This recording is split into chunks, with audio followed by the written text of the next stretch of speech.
Hello everyone, আসসালামু আলাইকুম। বরাবরের মতো আরও একটা চমৎকার রেসিপি নিয়ে হাজির হয়েছি। আশা করি আপনাদের কাছে খুবই ভালো লাগবে। আতপ চাউল এবং একটি ডিম দিয়ে মজাদার এই নাস্তা রেসিপিটি এতটাই সহজ এবং এতটাই লোভনীয় হয়, খেতে কিন্তু অসম্ভব মজাদার। আমি আরজুস কিচেন 93 চ্যানেলে সকলকে স্বাগত জানিয়ে আজকের ভিডিওটি শুরু করছি। একটা লাইক দিয়ে ভিডিওটি স্টার্ট করি। প্রথমে একটি বোল নিয়েছি আর 1 কাপ পরিমাপ আতপ চাল নিয়ে আমি ভালোভাবে এগুলোকে ধুয়ে নেব। আর ধুয়ে পরিষ্কার করে নিয়ে ঢাকনা দিয়ে ঢেকে আমি 20 মিনিটের জন্য ভিজিয়ে রাখবো চালটি। আর চালটি যখন ফুলে ফেপে যাবে তখনই কিন্তু চালটা রেডি হয়ে যাবে। আর এগুলোকে আরও একবার ভালোভাবে ধুয়ে আমি ব্লেন্ডার জারে নিয়ে ব্লেন্ড করে নেব। পৃথিবীর সহজ রেসিপি আর কোথাও খুঁজে পাবেন না। মনোযোগ সহকারে ভিডিওটি দেখবেন, স্কিপ করবেন না। স্কিপ করলে কিন্তু মূল্যবান জিনিসগুলো আপনারা মিস করে যাবেন। ভালোভাবে আমি ব্লেন্ড করে ফিরে আসছি। আমার ব্লেন্ড করে নেওয়া হয়ে গিয়েছে। এরপরে আমি একটা বলে ঢেলে নিচ্ছি। অনেক সুন্দরভাবে আমি ব্লেন্ড করে নিয়েছি। এরপরে একটি ডিম আমি ভেঙে নেব আর ভালোভাবে ফেটিয়ে নেব। ভালোভাবে ডিমটা ফেটিয়ে নিয়ে আমি ডিম এক সাইডে রেখে দেব, এটা পরে কাজে লাগবে। আর এখানে আমি যে লিকুইড করে রেখেছিলাম আতপ চাউলের গুঁড়া, সেটা আমি এখানে নিয়ে নিচ্ছি। স্বাদ মতো লবণ দিয়ে দিচ্ছি। এখানে দিয়ে দিচ্ছি হাফ কাপ পরিমাপ সুজি। এখানে দিয়ে দিচ্ছি হাফ কাপ পরিমাপ গুঁড়ো দুধ। এখানে দিয়ে দিচ্ছি 1 চামচ পরিমাপ ইস্ট। ডিমটা ফেটিয়ে রেখেছিলাম সেটা আমি এখানে দিয়ে দিলাম। এরপরে সমস্ত উপকরণগুলোকে ভালোভাবে মিক্সড করে নেব। ভালোভাবে মিক্সড করে নিয়ে আমি 20 মিনিটের জন্য রেস্টে রেখে দেব। তারপরে আমার গোলাটা পারফেক্টভাবে রেডি হয়ে যাবে।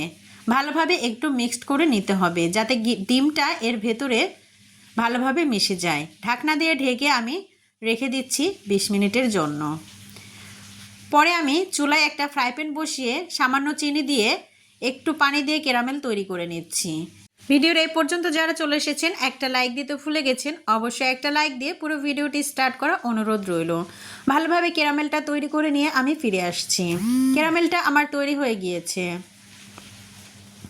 এখন আমি চুলায় আগে থেকে জাল করা দুধ রেখেছিলাম, সেটা আমি এখানে ঢেলে দিচ্ছি।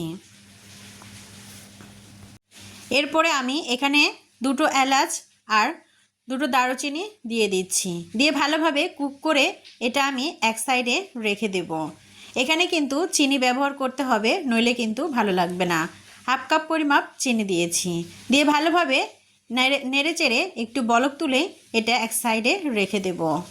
এরপরে আমি আতপ চাউলের গুঁড়াটা ভালোভাবে মিক্সড করে রেখেছিলাম, সেগুলো আমি আরও একবার ভালোভাবে মিক্সড করে নিচ্ছি।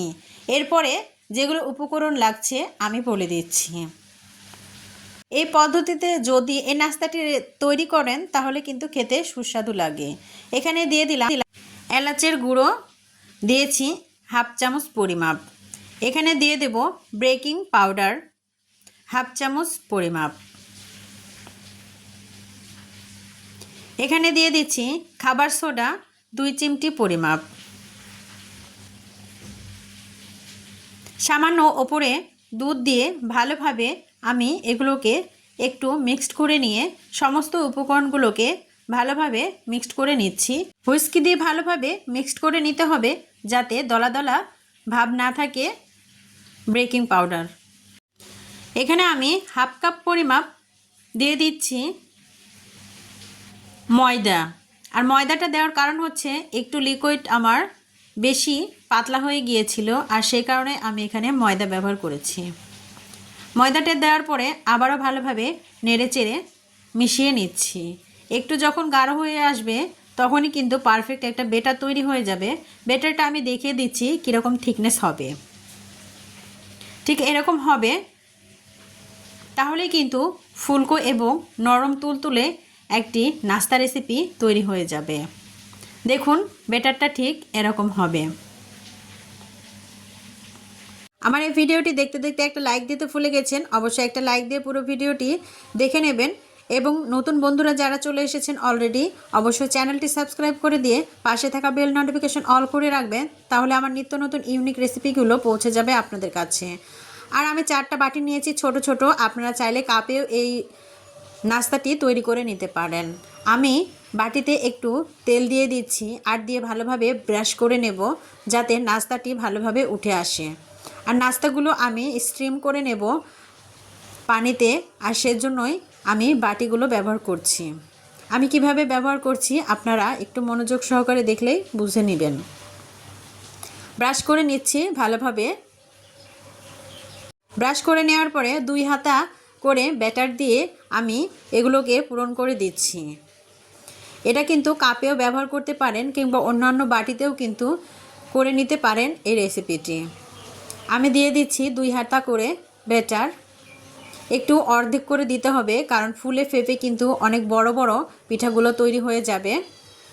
এই জন্য একটু খালি খালি করে রেখে দিতে হবে। এভাবে আমি সমস্ত বাটিগুলো ভরাট করে দিচ্ছি।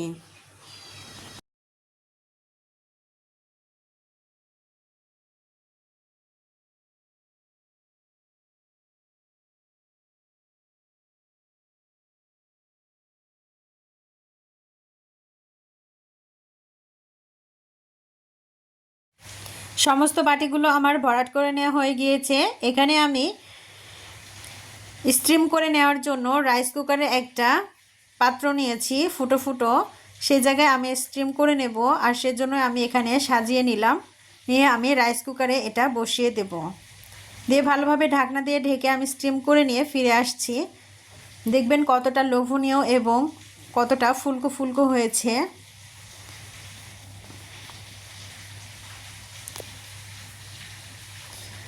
দেখুন কতটা ফাঁপালো এবং ফুলকো হয়েছে, ফুলে ফেপে ফেটে গিয়েছে। আমি এগুলোকে উঠিয়ে নিচ্ছি। দেখুন কতটা জালিদার হয়েছে। এগুলো পিঠা এখন দুধে ভিজিয়ে দিলেই কিন্তু অসম্ভব মজাদার ফুলকো নরম তুলতুলে হবে। খেতে কিন্তু অসাধারণ লাগে। একবার হলেও বাসায় ট্রাই করবেন, খুবই ভালো লাগবে আশা করি। সবগুলো নাস্তা আমি রেডি করে নিচ্ছি। এরপরে দুধের যে শিরাটা তৈরি করেছিলাম সেটাতে আমি ডুবিয়ে দেব। দিয়ে আমি একটু ভিজিয়ে রাখার পরে পরিবেশন করে দেখিয়ে দিচ্ছি কতটা লোভনীয় হয়েছে। দুধ একটু গরম গরম ছিল, এরপরে কিন্তু আমি এগুলোকে ভিজিয়ে দিয়েছি। এরপরে ঢাকনা দিয়ে ঢেকে আমি একটু কিছুক্ষণ রেখে দেব 20 মিনিটের জন্য।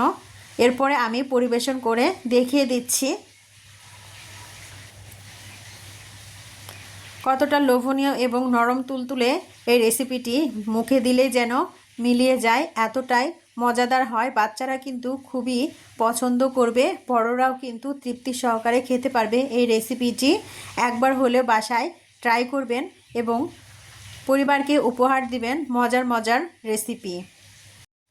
সমস্ত পিঠাগুলো আমার সাজিয়ে নেওয়া হয়ে গেছে।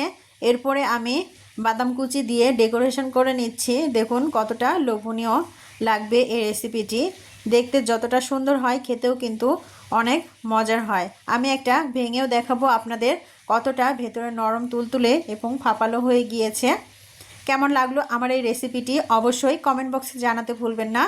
সকলে ভালো থাকবেন, সুস্থ থাকবেন। আবারও দেখা হবে নেক্সট কোনো ভিডিওর মাধ্যমে। সে পর্যন্ত সকলে ভালো থাকবেন, আমার জন্য দোয়া করবেন। সকলের জন্য আমি দোয়া রাখি। আল্লাহ হাফেজ।